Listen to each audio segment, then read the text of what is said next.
Quando eu era pequena, eu ia escondido na despensa de casa, abria o pote de Nescau e comia de colher. É muito importante a gente se desafiar a fazer coisas que a gente acha que a gente não conseguiria, para mostrar que os nossos pensamentos limitantes não nos limitam tanto assim. Dia 27 de janeiro, eu postei esse vídeo sobre o desafio que eu e o Dudu criamos aqui em casa de ficar 50 dias sem açúcar, que era basicamente a quantidade de dias que faltava até o nosso casamento no dia 14 de março. Na verdade, era mais um combinado, que a ideia era ser algo super leve mesmo, não tinha muitas regras, não era que a gente não poderia comer pão, por exemplo, que tem açúcar como ingrediente, era mais a ideia de tirar sobremesas da nossa rotina. Então acabar com aquela vontade de um docinho depois de uma refeição, ou pedir uma sobremesa num restaurante, esse tipo de coisa. E se você já me acompanha aqui há algum tempo, você já deve ter percebido que eu gosto de pegar situações normais do dia a dia e coisas que acontecem na minha vida e tentar entendê-las e trazer algum ensinamento, entender como que aquilo me impactou, por que que eu reagi de tal forma. E óbvio que com esse desafio de ficar 50 dias sem algo que eu gosto muito e nunca fiz antes, é claro que eu ia trazer alguns ensinamentos também. E agora que o combinado já acabou e o casamento já passou, eu posso trazer pra vocês como foi essa experiência pra gente. Se você é chocólatra, assim como eu, você consegue entender como é difícil essa ideia de ficar 50 dias sem açúcar. E eu não tenho vergonha nenhuma de admitir que a minha essência é consumir doce. É pedir uma sobremesa, é pegar um docinho depois do almoço, é comer um bolo com as minhas amigas. Até as minhas receitas saudáveis da minha dieta no dia a dia são geralmente doce. E eu sou chocólatra desde pequena. Consumir açúcar faz parte da minha rotina há muito tempo. Quando eu era pequena, eu ia escondido na despensa de casa, abria o pote de Nescau e comia de colher. Teve uma vez que a própria dona da lanchonete do colégio me chamou de chocólatra, porque todo dia eu pegava o mesmo lanche. No lanche do colégio tinha que ter um batom de sobremesa. Até quando eu fiz a minha reeducação alimentar e mudei totalmente os meus hábitos de consumo, e eu troquei os meus chocolates e doces comuns por opções mais saudáveis, eu ainda consumia 2 quadradinhos de chocolate 70% depois do almoço, por exemplo. Ou seja, basicamente, tudo isso para dizer que eu absolutamente nunca na minha vida fiquei sem doce. E se eu fiquei, não foi de uma forma intencional e não foi por longos períodos de tempo. Eu vou colocar aqui do lado uma foto de como terminou esses 50 dias, porque a gente foi literalmente anotando num quadro branco cada dia que a gente ficava sem açúcar. E a gente quis separar entre eu e o Dudu, porque durante a semana a gente não tá junto. O Dudu trabalha presencial e eu não. Então ele também acabou ficando um pouco pra trás nos dias sem açúcar, justamente por isso, porque ele tem contato com muito mais tentações do que eu. Então as pessoas levavam um bolo, levavam sobremesa. A maioria das vezes que ele consumiu açúcar não foi comigo. Então ao todo foram 45 dias e desses 45 dias, o que eu anotei no quadro é que eu fiquei 28 dias sem doce. E eu digo que eu anotei no quadro porque tiveram vezes que a gente não tava em casa, que a gente ficou algum período em Santa Catarina e a gente não tava aqui pra anotar todos os dias exatamente. Então, quando a gente voltava de viagem, eu tentava lembrar quais dias eu escapei ou não escapei pra poder anotar. Então, levando em consideração apenas o que tá no quadro, eu fiquei 65% dos dias sem açúcar. E quando eu fiz essa porcentagem, eu admito que foi um pouco chocante, porque eu achei que tinha sido mais. E falando sobre a experiência no geral, eu lembro que os primeiros dias foram os mais difíceis.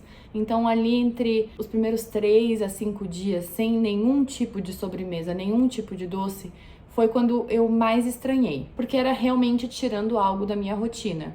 Mas depois que passou esse período inicial, eu percebi que antes tinham várias vezes que eu consumia doce por puro hábito. Não necessariamente porque eu estava com vontade ou porque era algo que eu queria. Era simplesmente porque eu tinha 2 quadrados de chocolate na dieta, então eu consumia depois do almoço ou então depois do jantar.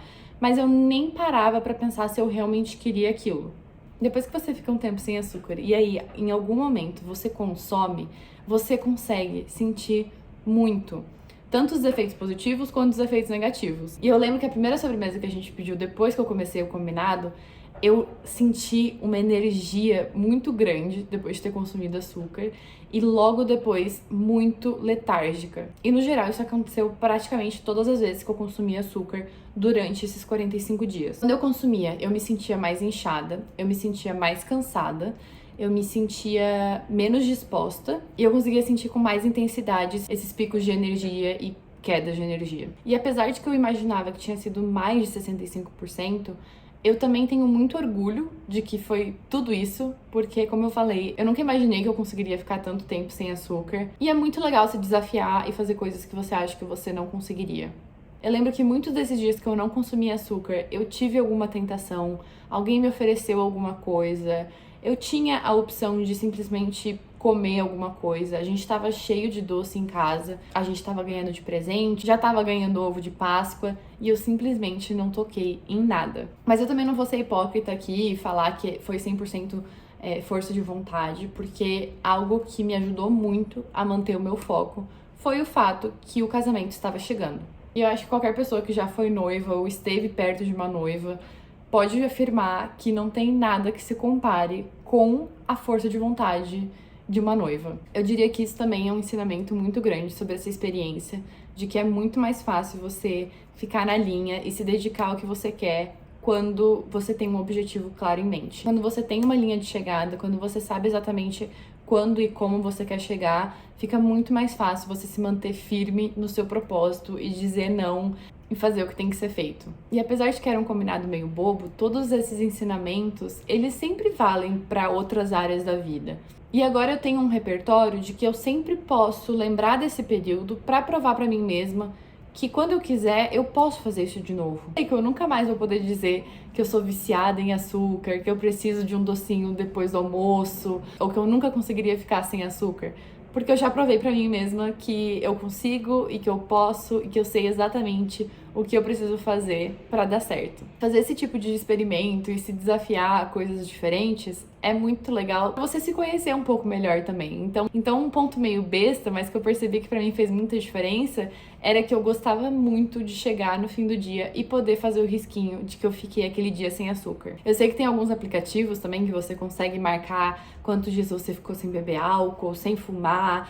E são coisas muito válidas pra fazer, porque quando você marca e vê fisicamente o seu esforço sendo recompensado de alguma forma, sendo marcado de alguma forma, isso dá um gás pra você continuar. Porque eu lembro que dentro desses 45 dias, toda vez que eu consumia açúcar, eu pensei 2 vezes se aquilo valia a pena eu perder o meu risquinho. E no fim acabou que cada vez que eu consumia açúcar durante esse período, foi algo muito mais intencional e até mais gostoso. Porque eu tive esse momento de pensar 2 vezes se eu queria mesmo. E eu consegui aproveitar de uma forma ainda melhor. Não foi aquela coisa meio no piloto automático, pegar uma sobremesa porque todo mundo tá pegando. Então, desses 45 dias, os dias que eu não consumi açúcar, eu lembro que eu fiquei muito feliz, eu ficava muito orgulhosa de mim mesma, mas os dias que eu consumia açúcar, eu também ficava feliz e eu também ficava orgulhosa de mim mesma, porque foram decisões conscientes e eu conseguia ver de forma tangível de que aquele momento estava sendo a exceção e não a regra. Então eu diria que é super válido você rever os seus hábitos e ver o que você faz de forma automática, o que você gostaria de se desafiar, ficar sem, e criar um sistema para ver quanto tempo você consegue. Me conta aqui nos comentários o que você gostaria de tentar tirar da sua rotina ou se desafiar a ficar sem. Eu adoraria fazer o desafio do açúcar de novo e de fato trazer vocês comigo nessa experiência. Eu só preciso de uma motivação, então se você topar fazer isso comigo, a gente pode ir anotando seus pontinhos e compartilhando aqui também. E se você gostou desse vídeo, dá uma olhada nesse aqui que eu acho que você também vai gostar e eu vejo vocês no próximo.